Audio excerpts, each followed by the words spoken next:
Hello guys, మేమైతే తిరుపతిలోని Govindarajaswamy temple పక్కనే ఒక హోటల్ అయితే తీసుకుని ఫ్రెష్ అయితే అయిపోయి బ్రేక్ఫాస్ట్ చేసేసి టెంపుల్కి అయితే వచ్చేసాము.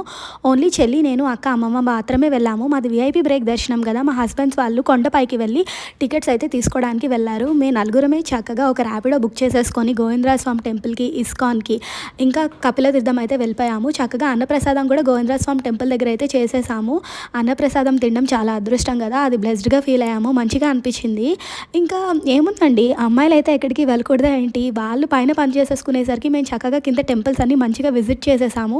మాకైతే చాలా బాగా అనిపించింది. పెద్ద కష్టపడడం అయితే ఏం అనిపించలేదు. ఎందుకంటే మన చేతిలో ఒక స్మార్ట్ ఫోన్, అందులో ఒక Rapido or some other travelling app ఉంటే చాలు, మనం చక్కగా తిరిగేయచ్చు ఎవరి హెల్ప్ లేకుండా. ఇంకా సేఫ్టీ కూడా.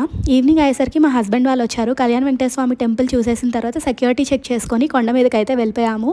9:30 అలా అయ్యింది. ఇంకా టిఫిన్స్ అయితే చేసేసి ఇంకా పడుకుని పోయాం నెక్స్ట్ డే దర్శనం కాబట్టి.